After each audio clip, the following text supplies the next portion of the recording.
Nahiko jende falta den arren, azkenean zorionez gaur aretoa betetzea lortu dugu, beraz horrek esan nahi du nahiko interesa daukala aurten planteatu dugun gai honek. Bueno, mila esker etorri zareten guztioi, egun euritsu, goibel eta hotz honetan. Gaur dagoeneko festivalaren 3. eguna da. Aste azkenean hasi ginen Bilbo Rocken, desplazamendu edo leku aldatzeari buruz hitz egiten. Aste azkenean nahiko saio interesgarria izan zen, gaia pizka bat kokatu genuelako eta ez hori bakarrik, baizik eta, olako fenomenoen aurka lanean ari diren ekimen ezberdinak ekarri genituelako hiriburu ezberdinetatik, ez? Jaendik, Bartzelonatik, baita Veneziatik ere, hainbat lekutatik etorri ziren bertan lan egiten ari diren hiri ekimenak.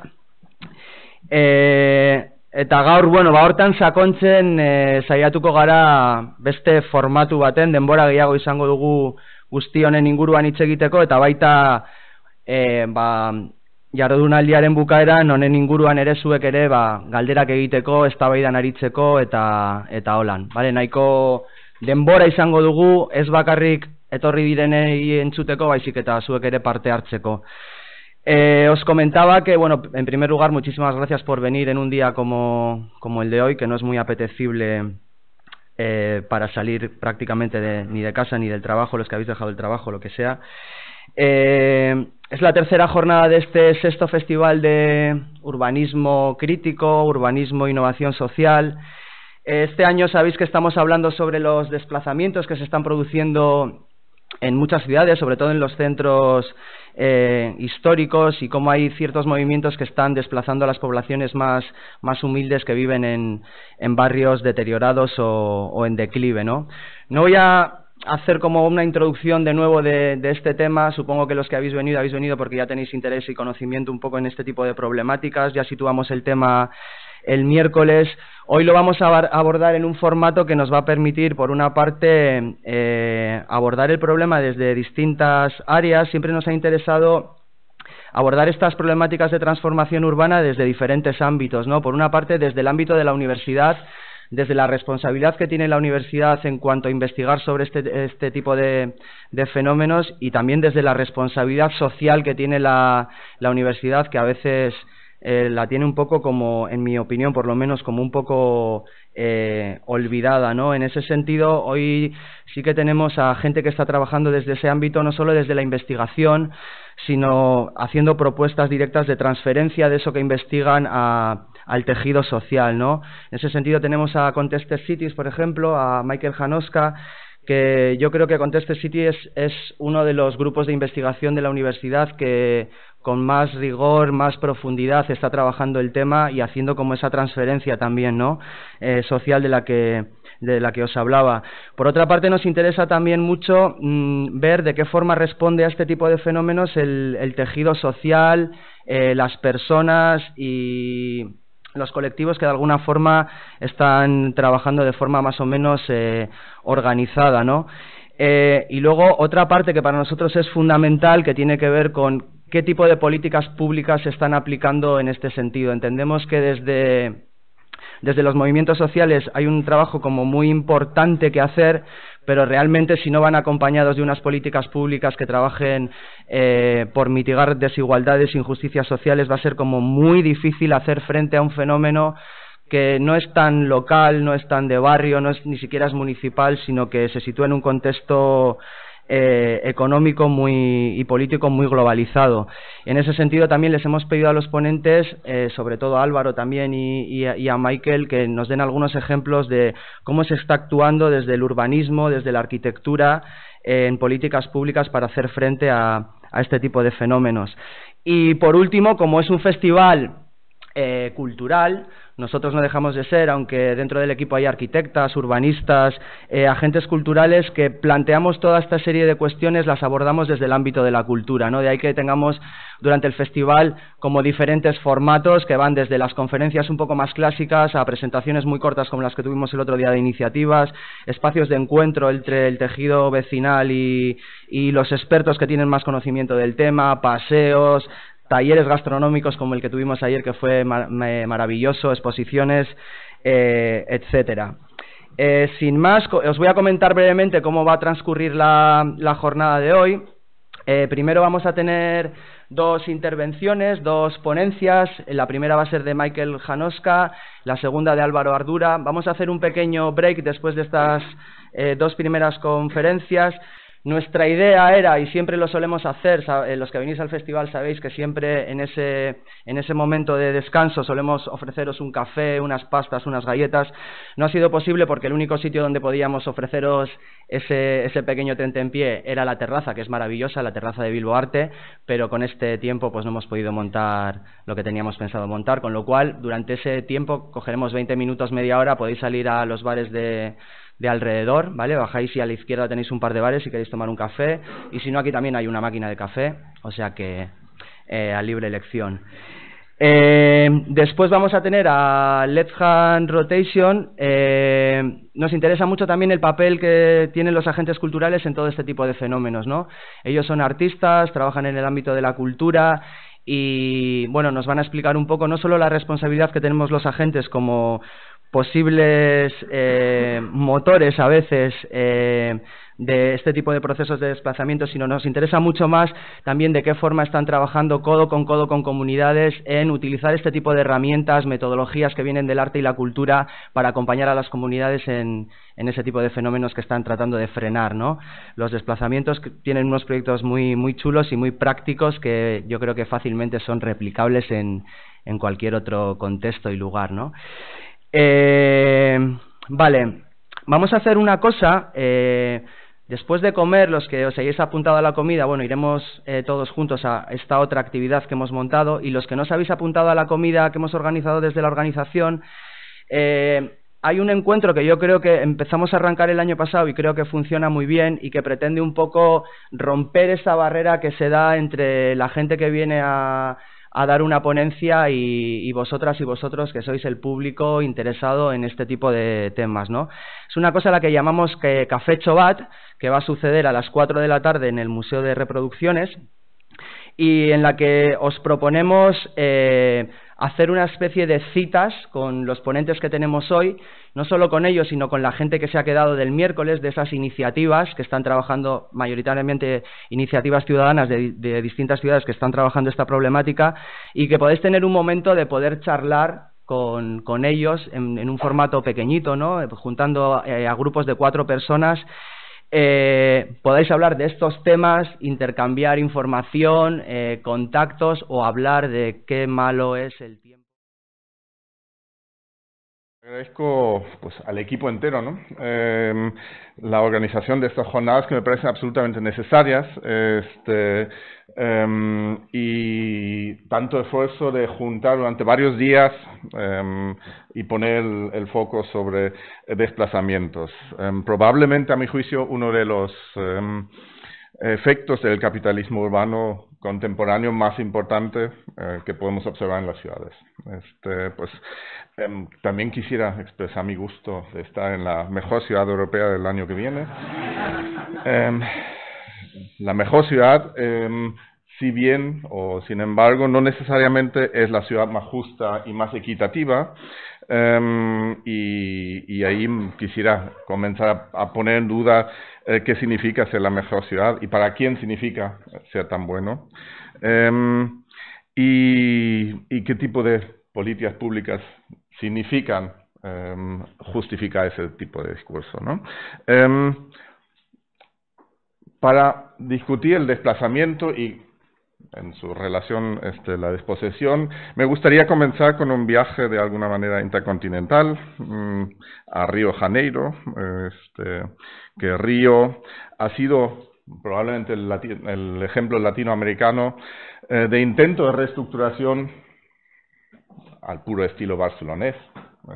Lo digo con cierto desprecio a las políticas urbanas desarrolladas en la época de los 90, 2000 hasta el 2015 en Barcelona, por su impacto tremendamente negativo, ¿no? Es decir, en Río se ha dado una reestructuración que toma la celebración de los mega eventos. Dame un poco de luz, sí. La celebración de mega eventos deportivos como excusa para incluir una serie de políticas urbanas para transformar radicalmente la estructuración social y ejercer control sobre las clases populares, que significa en Brasil también ejercer control en términos, ejercer un proyecto racial, al igual que un proyecto de clase, ¿no? 15 meses después de la celebración de los Juegos Olímpicos, vale preguntarnos qué es lo que ha quedado de ese evento, más allá de las ruinas modernas que vemos en esa foto, y los lugares abandonados y una deuda tremenda que tiene la propia administración. Para ello, me gustaría acercarnos a la comunidad de Vila Autódromo, que vemos ahí en la esquina del dibujo del Parque Olímpico, una comunidad que ha sufrido un acoso tremendo, violento, durante la preparación de la ciudad para las Olimpiadas, con el intento de organizar un desalojo completo de la población. Sin embargo, no resultó tan exitoso como fue pensado. La lucha de las vecinas en contra de la remoción no ha logrado ser una de las caras más visibles de lo que podemos destacar como una resistencia pues activa y exitosa en contra de los excesos autoritarios que se generaron por los Juegos Olímpicos.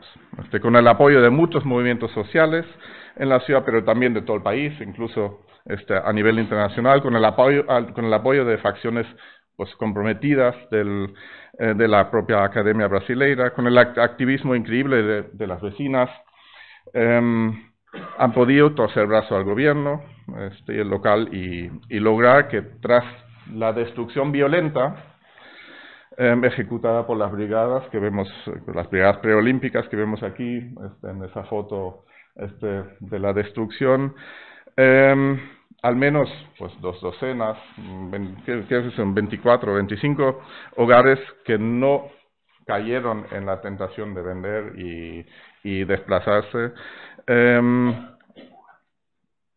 han logrado reconstruir sus vidas en una parte de la antigua Vila Autódromo, ¿no? Y estos son fotos actuales de la reconstrucción de la vivienda en este lugar. Me gustaría mostraros un breve extracto de un documental que hicimos en la fase de destrucción, que nos relaciona con lo que luego quiero explicar sobre la cuestión de las violencias de desplazamiento.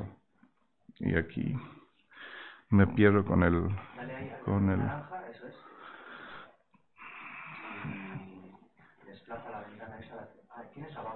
Sí, aquí lo tenemos.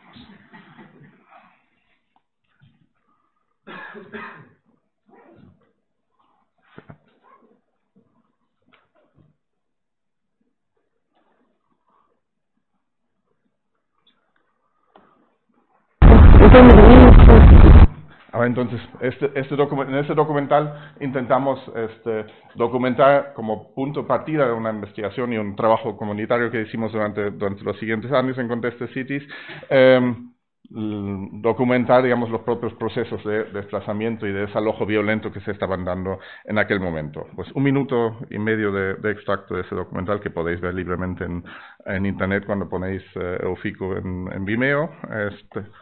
Aqui não é uma favela, aqui é uma comunidade, né? Favela é Rocinha, eu morei na Rocinha, sou moradora da Rocinha, me criei na Rocinha. O que é mais bonito de Vila Autódromo sempre foi a união.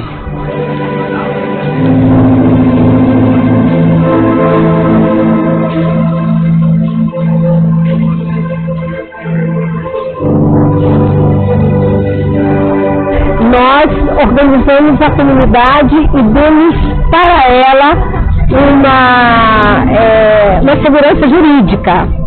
E o poder nos acusando de dano ambiental, estético e visual. Se minha comunidade está feia, a culpa não é minha também. A culpa é do governo que nunca quis fazer nada. Eles tiveram mais de 40 anos para urbanizar. E eles deram essa terra.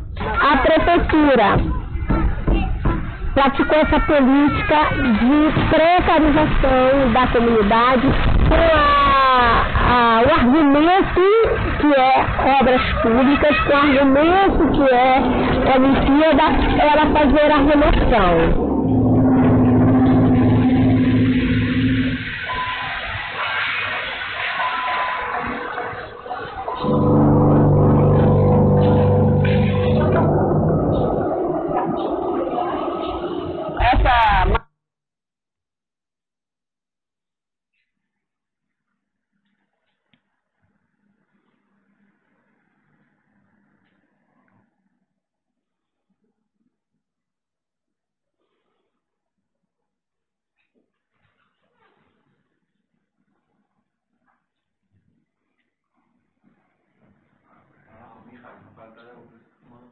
Sí.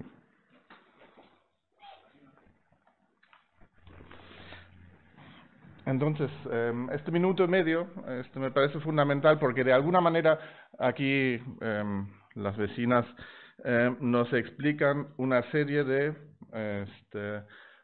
maneras de pensar en cómo el discurso público y la acción pública utiliza una serie de discursos que justifican mediante términos que tienen una brutalidad de por sí, daño ambiental, estético y visual, ¿no? Esto es lo que comenta Inalva, y que me resultan fundamentales para reflexionar sobre lo que son los mecanismos de desplazamiento arraigados en nuestra sociedad y que van más allá de lo que es el desplazamiento físico, ¿no? Van más allá de lo que es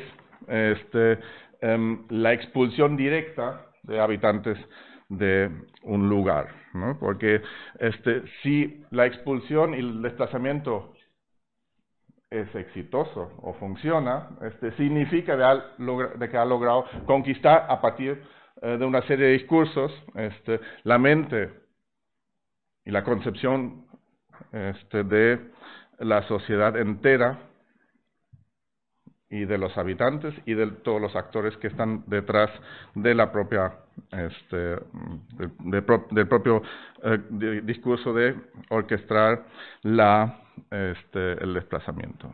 Entonces, me gustaría, a partir de ese ejemplo, intentar reflexionar sobre cómo deconstruir algunos aspectos de forma conceptual, de cómo podemos pensar las lógicas explícitas e implícitas ejercidas por los actores privados, por los actores públicos en nuestras sociedades, y ahí el ejemplo de Latinoamérica, donde se utilizan una serie de brutalidades mucho más acusadas que en Europa, nos ayuda a plantearnos, digamos, algo que en las sociedades europeas quizás está más cuidado, más escondido, pero funciona de manera parecida. Entonces, me gustaría desarrollar una serie de reflexiones conceptuales previas a destacar estos 7 mecanismos de desplazamiento que me parecen fundamentales para abrir el posterior debate. En primer lugar, me parece importante destacar que el capitalismo consiste en un sistema sofisticado que se rige por una serie de procesos de acumulación violenta que determinan la producción del espacio.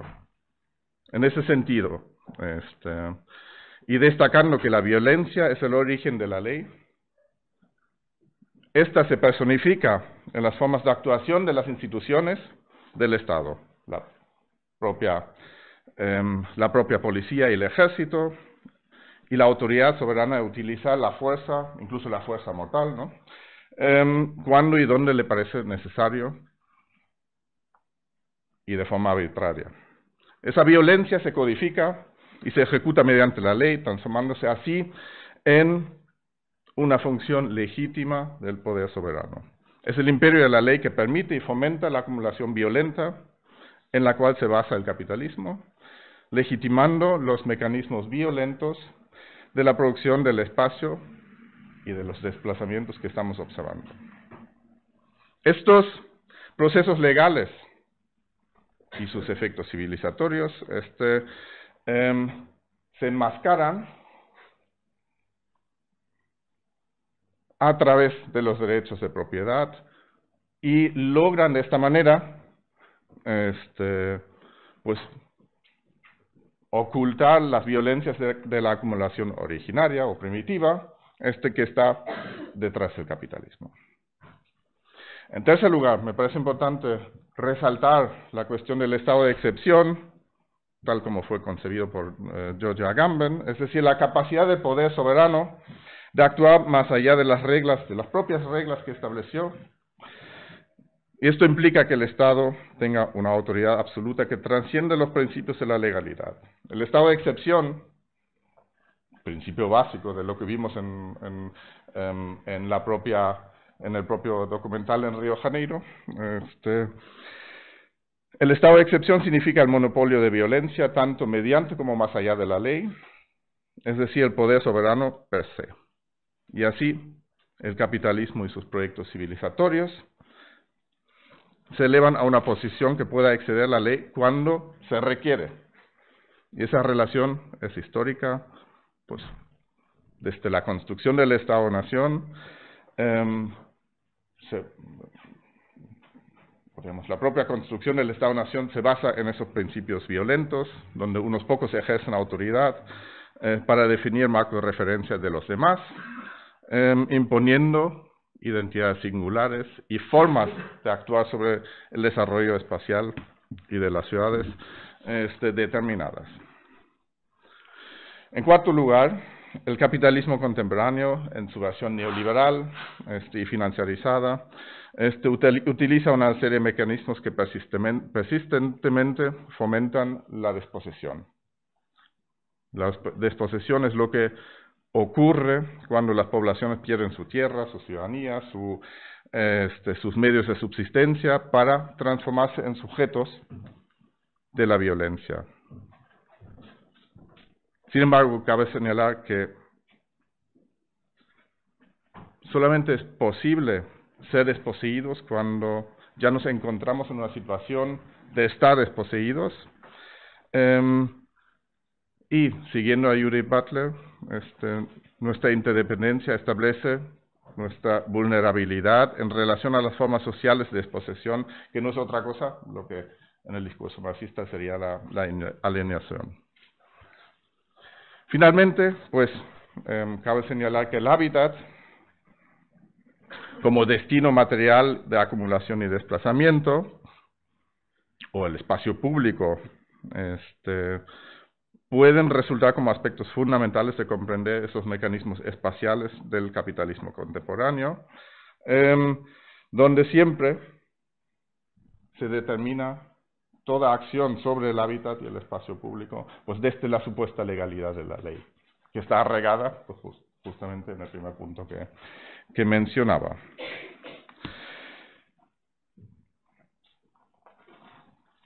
Quizás en aquel debate me parece importante profundizar algo más sobre el propio término de desposesión. Volviendo al discurso de Judith Butler que antes mencioné. Ella nos indica que la desposesión, como un medio de separar individuos de los medios para poder sobrevivir, no es solamente un problema de la privación de tierra, sino también de violencia subjetiva y epistémica. Esta lógica violenta que rige la desposesión busca reafirmar la idoneidad de la espacialidad y subjetividad existente, a la vez que desafía de tomar su propio lugar en lugar de tomar lugar en la producción espacial. Entonces Butler entiende que si uno está obligado a dejar su propio lugar, el mantenerse en el lugar, en contra de las fuerzas del capitalismo, es precisamente un acto de resistencia mediante una serie de actos que implican una reterritorialización radical. En otras palabras, quedarse físicamente o metafísicamente en un lugar implica rechazar el lugar que a uno le ha sido asignado. Mantenerse en un lugar significa un acto consciente de adscribirse un lugar a sí mismo en la configuración social. Es decir, cuando los que están desplazados en términos materiales y territoriales se mantienen en el lugar o demandan sus derechos a mantenerse en el lugar, simultáneamente rechazan mantenerse en el lugar que les fue asignado y construyen a través del proceso de reclamar un lugar, una disputa sobre el acceso a lo que ya existe y una disputa sobre cómo transformar lugares y espacios y los modos de producirlos. Esto me parece como un punto de partida fundamental para avanzar en la conceptualización sobre el desplazamiento, porque el desplazamiento lo entiendo como un acto espacial, económico, político, simbólico y psicológico violento que se relaciona con tres aspectos: la práctica de desplazar, la condición de estar desplazado y el sentimiento de no hallarse en el lugar adecuado. El desplazamiento en ese sentido afecta nuestra percepción de cómo somos, de quiénes somos, cómo nos movemos en el espacio, cómo actuamos en la ciudad y a qué lugar pertenecemos o no. Es probablemente un mecanismo clave, ¿no? Porque destaca de cómo nuestra vida cotidiana es moldeada por otros y no por nosotros. Y es un proceso históricamente arraigado a la construcción de lo urbano y por eso tan naturalizado en nuestra forma de plantear y pensar la ciudad.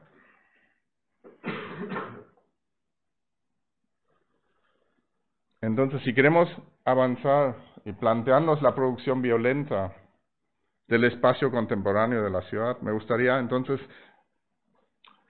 deshilar los distintos aspectos interconectados del desplazamiento que creo, más allá de la conceptualización del desplazamiento como un proceso material y económico, como un proceso político, como un proceso simbólico y como un proceso psicológico. Más allá de ello, desarrollar una serie de procesos o violencias interconectadas que me parecen fundamentales. Y ahí pues destaco las 7 tesis o los 7 mecanismos que al principio comentamos. En primer lugar, quisiera comenzar con la faceta más fácilmente visible y mejor estudiada del propio desplazamiento, que es de alguna manera el propio desplazamiento material, que se basa en la violencia financiera y del lucro económico que domina nuestras ciudades. Es decir, la transformación de valores de uso en valores de cambio, la apropiación de la ciudad por el criterio único del valor de cambio, en el cual cualquier lugar se incluye, implica un desplazamiento material de quienes no pueden pagar los precios de mercado. Y esto significa, o esto es la consecuencia del despliegue de largo plazo de las relaciones capitalistas en el espacio. Implica la faceta probablemente más visible, mejor estudiada del desplazamiento y de la desposesión en las ciudades. Y alrededor del globo ha ocupado generaciones de geógrafos urbanistas en estudiarlo. Sin embargo, Me parece importante resaltar que ese espectro visible de la violencia financiera y del lucro económico solamente para mí puede ser el punto de partida para plantearnos la cuestión por qué la transformación espacial y el desplazamiento material es tan exitoso en nuestras ciudades. Y solamente a través de las otras 6 dimensiones que iré desarrollando, creo que podemos entender los procesos de acumulación violenta de los cuales he hablado anteriormente. Entonces, ¿cómo se encaja la violencia financiera y de lucro dentro de nuestras ciudades? En primer lugar, lo hace a través de lo que llamaría la violencia del discurso mediático.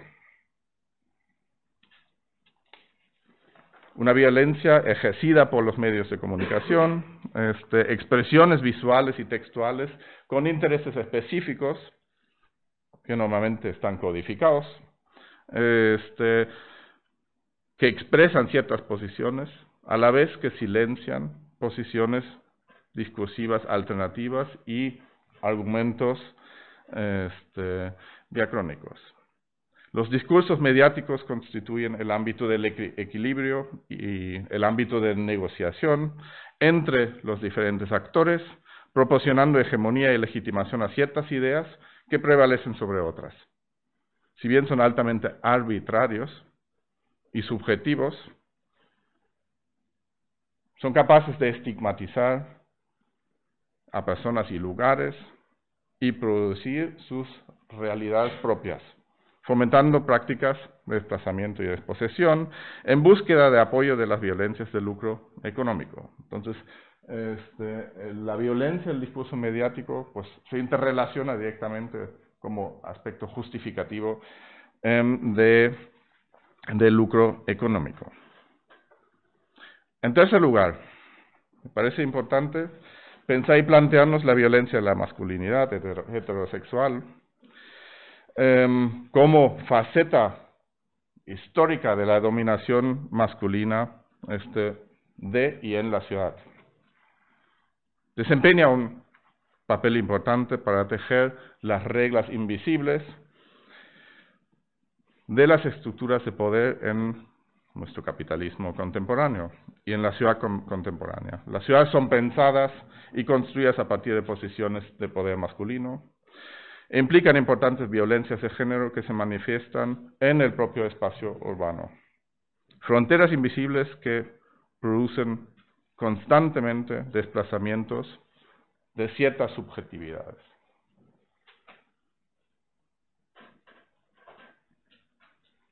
Fundamentalmente de todas las subjetividades que no cumplen con los mecanismos de dominación y negociación, de apropiación del espacio por la masculinidad hegemónica, que en muchos casos normalmente es heterosexual, habitualmente colonial y colonizador.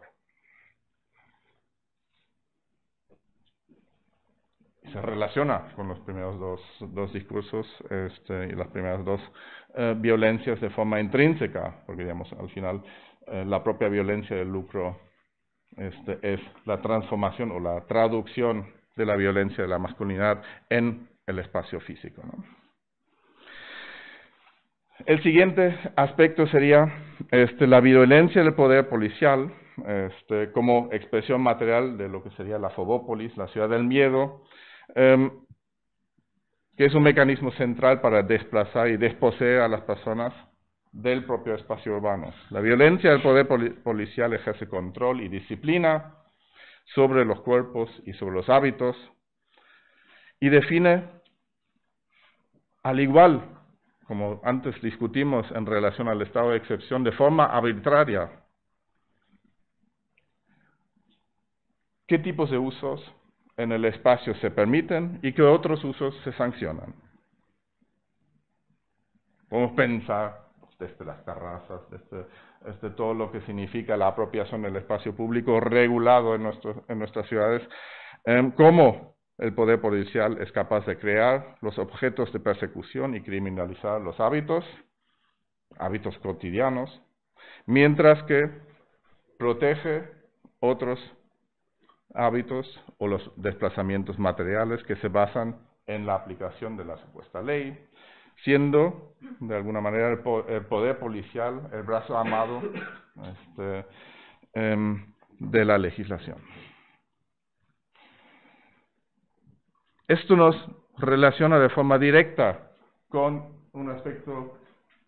el siguiente aspecto, que es la violencia de la autoridad moral, o del hábitos, de las disposiciones de hábitos o de clase en la ciudad. Porque creo que las disposiciones habituales de las clases medias crean una autoridad moral, ya que determinan qué y quién se debe permitir en los procesos de apropiación del espacio urbano.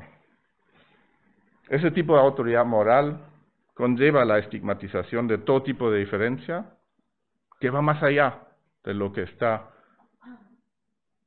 pensado o lo que está autorizado dentro de las disposiciones habituales.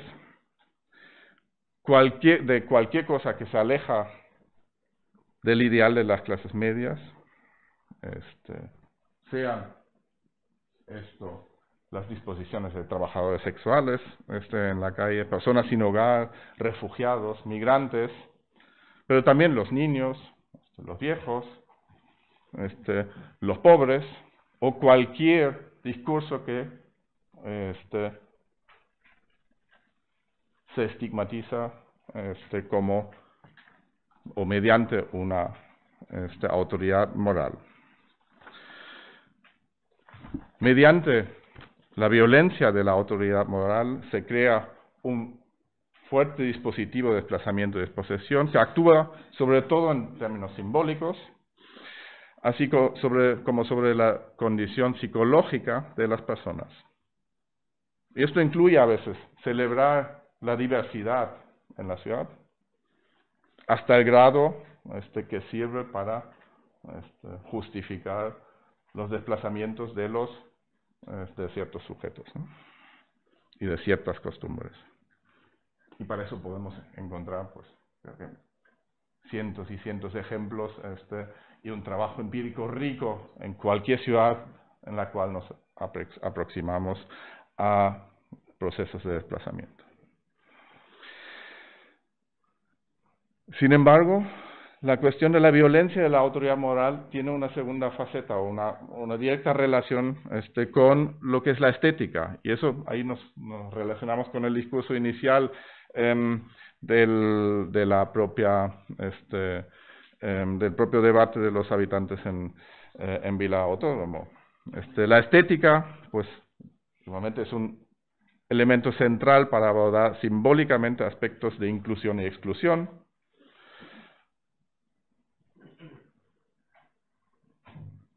Y ahí me parece importante resaltar sobre todo que las estéticas populares y de las clases obreras en ellos se sienten cada vez más desplazadas y relegadas en el espacio, mediante estrategias que las transforman en invisible, las rearticulan o reapropian por el capital, con el fin de despojarlos. Pensemos en las economías y la estética hipster que está invadiendo los barrios populares. Pensemos en otras tendencias culturales que han reducido los espacios de expresión de los hábitos tradicionales de la clase popular. Esto incluye el despojo de los códigos culturales relacionados con los migrantes, los habitantes originarios de un lugar, los refugiados y otros grupos que se consideran como objetivos no estéticos para la ciudad capitalista contemporánea.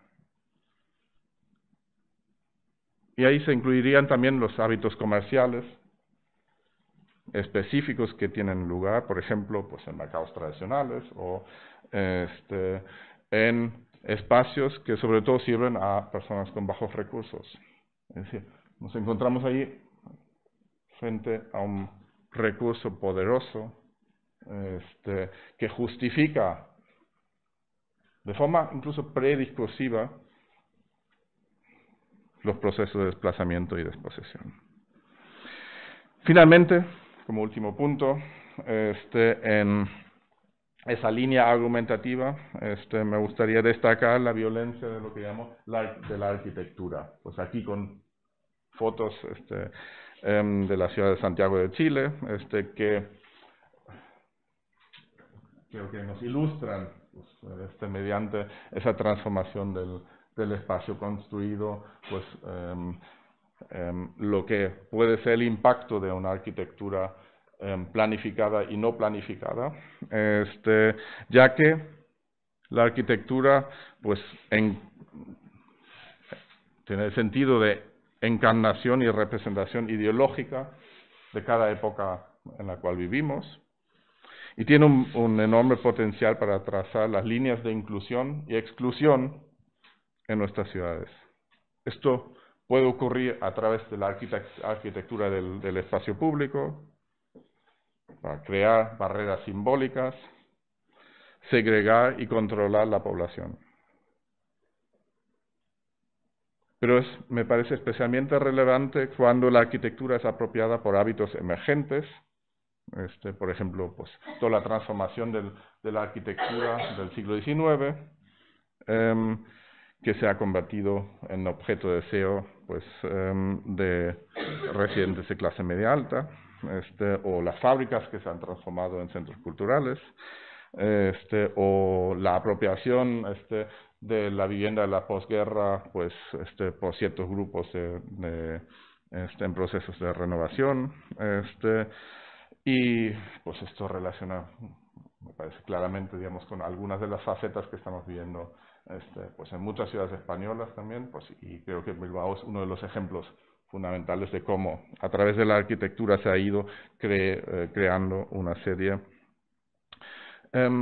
de procedimientos que orquestan el desplazamiento violento de ciertas subjetividades a través de la arquitectura. Entonces, en ese sentido, la arquitectura se puede considerar pues, un tipo específico de violencia contra las poblaciones de menores recursos en la ciudad, y resaltando, digamos, ese tipo de construcción de hábitat que estamos viendo aquí en estas fotos de América Latina. Podemos traducirlos en nuestras ciudades europeas como traducción de este concepto a la vida real. Quisiera entonces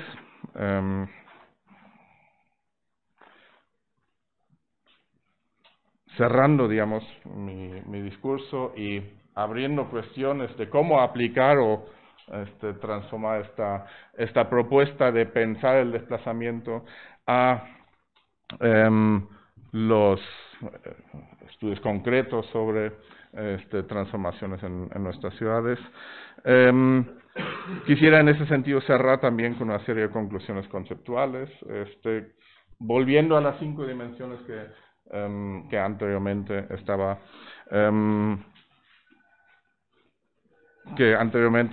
desarrollando.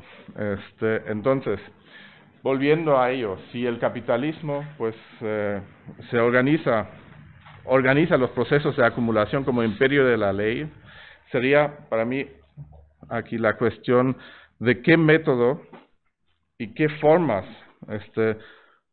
podemos pensar y plantearnos para encontrar maneras de apropiar y construir un sistema alternativo de valores que corrompe las instituciones del Estado. Si los derechos de propiedad enmascaran la violencia de la acumulación originaria, pues ¿cómo podemos fortalecer los lazos territoriales más allá de la propiedad privada y construir efectivamente nuevas formas comunes que trascienden la organización mercantil del espacio? Si el estado de excepción es la prolongación del poder de acumulación violenta,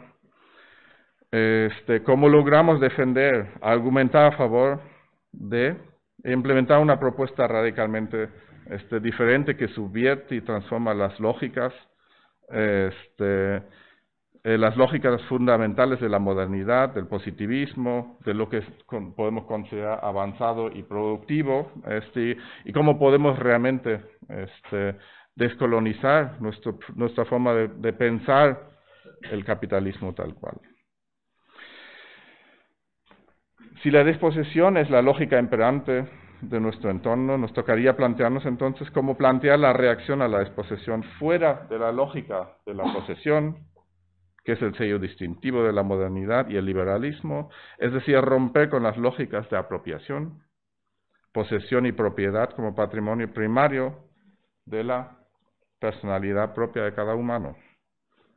Y finalmente, si el hábitat se ha constituido como destino material de la acumulación violenta y del desplazamiento, parece muy importante y urgente pensar y plantear las bases para una emancipación que necesariamente va más allá del discurso que engloba Estado y mercado como origen y final de la organización social.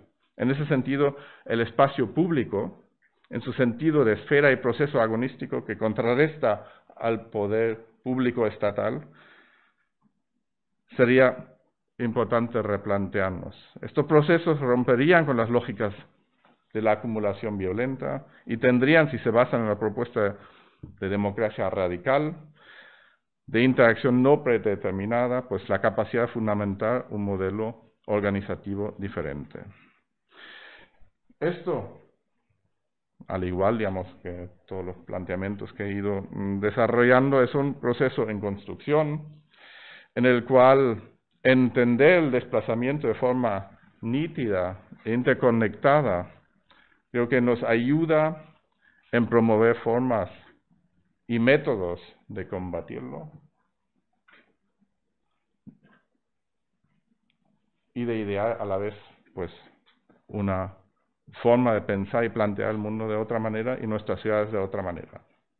Y creo que aquí dejo el discurso y vamos más adelante a ver ejemplos y propuestas más concretas sobre ello.